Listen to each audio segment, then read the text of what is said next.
Kongres Anak Muda Malaysia 2017 akan berlaku pada 13 dan 14 Mei ini. Bersama saya salah seorang penganjur Kongres Anak Muda Malaysia, Adam Adli. Jadi bagaimana sekarang? Terima kasih Mariam atas jemputan. Sekarang Kongres berada dalam tahap terakhir lah. Maksudnya kita sudah mula buat persiapan untuk Kongres tersebut ambil tempat dan juga kita sedang melakukan banyak kerja-kerja mobilisasi saat-saat akhir. Jadi ramai Satu Malaysia? Kita cuba libatkan Satu Malaysia, bukan sekadar Lembah Kelang lah. Kita dapatkan kawan-kawan daripada utara, daripada selatan, daripada Sabah dan Sarawak, daripada timur. Jadi mungkin ini antara perbezaan Kongres Anak Muda Malaysia dengan banyak program lain. Tapi apa selain itu yang membuat Kongres Anak Muda Malaysia ni berbeza dengan perjumpaan-perjumpaan yang selalu berlaku dalam kalangan orang muda? Yang pertama, saya tak pernah bandingkanlah Kongres ni dengan mana-mana himpunan atau program-program anak muda yang sebelum-sebelum ni. Tapi bagi saya Kongres ini adalah kesinambungan. Kita ada banyak majlis-majlis, kita ada banyak event-event sebelum ni yang menghimpunkan anak-anak muda daripada pelbagai sektor. Ada anak muda underground, ada anak-anak muda parti, ada anak-anak muda yang datang daripada tapi sisi politik Kongres Anak Muda Malaysia ni memang sangat jelas. Ya, tapi sisi politik ni jelas. Kerana kita nak mau tak mau kita kena ambil satu sikap. Saya rasa mungkin dia balik kepada asal usul ataupun balik kepada sebab asal dipanggil Kongres tersebut. Jadi kalau nak tengok kelainan, kalau nak tengok apa beza ataupun apa kebaikannya, apa dan sebagainya, boleh tengok balik kenapa Kongres itu dipanggil. Ia tidak tertumpu kepada hanya satu isu. Ia tidak tertumpu hanya kepada satu kumpulan. Dia tertumpu kepada kumpulan yang bercambah dalam isu yang banyak. Tapi kita cuba jadikan isu ini mampu diuruskan.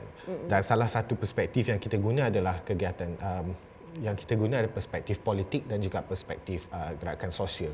Kerana ini saya rasa dua channel yang mana anak muda boleh terlibat. So Adam, you mention pergerakan sosial. Berapa besar pergerakan sosial yang Adam maksudkan? Pergerakan sosial dalam Malaysia ni banyak dan saya sendiri pun belum tentu mampu namakan semua dan saya tak tahu semua yang wujud dalam Malaysia ni. Tapi untuk kongres ini kita cuba sedaya upaya untuk libatkan kumpulan-kumpulan mahasiswa, pejuang-pejuang hak asasi manusia daripada civil society, daripada masyarakat sivil.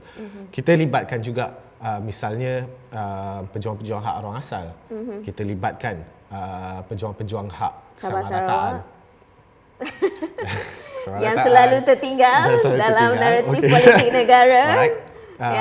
Kita libatkan kawan-kawan daripada Sabah dan Sarawak kerana ada idea dan ada permasalahan besar yang kita jarang bincangkan bersama. Jadi daripada perspektif yang berbeza. So kita kumpulkan bersama-sama semua orang. Jadi berapa ramai ni yang kita kata ni? Kita letak sasaran 500 orang. Asal sasaran 1,000 tapi ia diturunkan kepada 500 kerana yang pertama duit tak ada. Bila kerja mula dijalankan, kita perasan bahawa kita ni bukan ada duit pun, semua miskin, independen, cuba untuk buat sendiri. Yang kedua, untuk kelangsungan.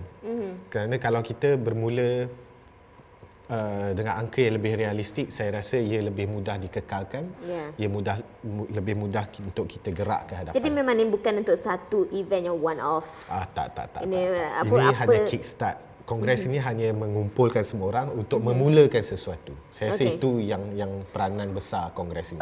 So jadi antara 500 orang ni kan, macam mana kongres ini akan membencangkan isu-isu negara? Cuba 500 saya tanya. Orang. 500 orang. Kita letak 2 orang dulu. Kalau saya tanya Mariam tahu tak apa yang saya perjuangkan, misalnya apa yang saya buat selain daripada yang mungkinlah yang pernah baca tersebut. Mungkin kurang. Saya pun kalau tidak bertemu, kalau tidak berjumpa, saya pun tak tahu apa bidang ataupun apa gerak kerja yang dilakukan oleh Mariam dan yang lain. So itu antara yang kita lihat. Kita panggil semua orang supaya semua orang boleh learn from each other, boleh belajar. Kita setiap kumpulan, setiap wakil yang datang kemukakan usul. Usul-usul ni mewakili kepentingan ataupun mewakili apa yang mereka selama ini perjuangkan, apa yang mereka selama ini mengketengahkan, mahukan dan sebagainya.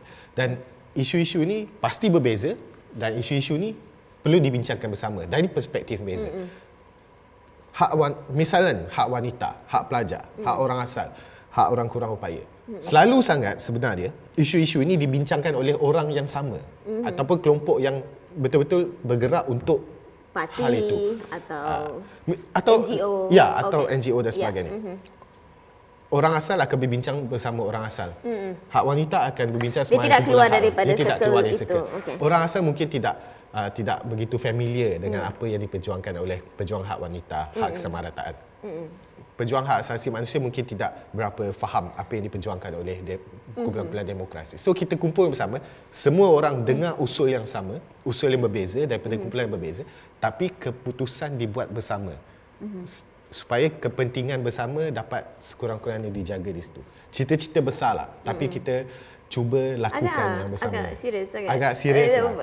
Ini memang look forward untuk tengok lah sebenarnya. Tapi seriously Adam, apa satu hasil daripada kongres ini yang para penganjur kongres ini mahu untuk lihat? Kita letak 3 objektif atas kertas dan juga saya rasa semua orang pun setuju. Yang pertama kita letakkan kongres ini menjadi pentas bagi anak muda untuk bersatu. Pentas penyatuan anak-anak muda. Yang kedua menjadi adalah menjadi satu platform bagi suara dan juga kuasa kaum muda, anak muda. Artinya usul dibentang di hadapan anak muda, usul digerakkan juga oleh kumpulan yang sama. Maksudnya bukan lagi seperti sebelum ni. Kalau kita tengok, setiap kali kita keluarkan usul, setiap kali kita bincangkan sesuatu idea, setiap kali kita bincangkan satu agenda, kita mengharapkan ada orang lain yang pick up. Kita harapkan parti politik bangkang, kita harapkan kumpulan masyarakat civil society, NGO, kita harapkan kerajaan untuk memenuhi tuntutan kita. Kita tidak bergerak untuk capai cita-cita tersebut sendiri kerana kita merasakan bahawa kita tidak ada kekuatan. Nah, kumpulkan 500 orang, saya rasa sekurang-kurangnya kita dapat selesaikan satu masalah, iaitu kekuatan tenaga. Tenaga 500 orang untuk mencapai satu cita-cita bersama, saya rasa itu agak revolusi. Itu agak revolutionary tak. Itu satu yang baik. Dan yang ketiga, untuk kita capai satu deklarasi anak muda yang ni, saya rasa terinspirasi ataupun ia adalah satu janji bersama lah. Secara asasnya untuk soalan terakhir untuk Adam, sebagai salah seorang penganjur yang menggerakkan kawasan utara untuk Kongres Muda, Anak Muda Malaysia ni, apa yang Adam nak untuk Malaysia? Bukan untuk Kongres ni, tapi untuk Malaysia. Untuk Malaysia. Ya. Kalau orang tanya saya mahu supaya semua orang dapat jawab beberapa persoalan nasional, identiti Malaysia yang kita tak pernah tanya dan kita tak pernah jawab balik. Kita tak pernah bincang. Kita hanya ambil saja apa saja identiti yang dinyatakan pada kita. Oh, Malaysia ni adalah milik Melayu. Oh, semua orang pun oh, betul-betul ini Melayu ni. Ataupun oh, Malaysia ini adalah milik bersama. Oh, betul-betul, tanpa membincangkan apa cara untuk dimiliki bersama dan sebagainya. So, saya rasa itu salah satu soalan yang saya harap orang muda boleh jawab. Yang kedua, saya fikir masa depan Malaysia seharusnya lebih baik, seharusnya lebih maju, seharusnya maju dan seharusnya lebih keterhadapan lah. Terkehadapan. Sebab kita sekarang asyik tengok ke belakang dengan politik lama dan apa semua. Jadi betul. Jadi saya rasa itu satu harapan besar lah untuk Malaysia. Dan terakhir, saya cuma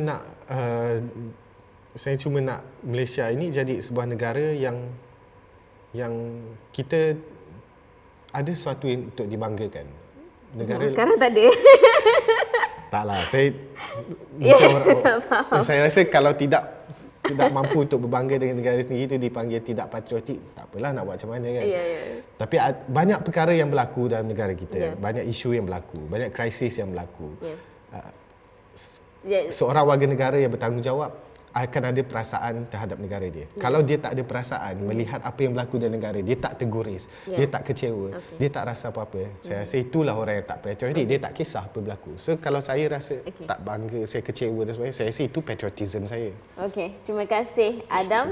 Nadi dan Kini TV akan terus mengikuti perkembangan Kongres Anak Muda Malaysia dan kita jumpa nantilah. Terima kasih. Thank you.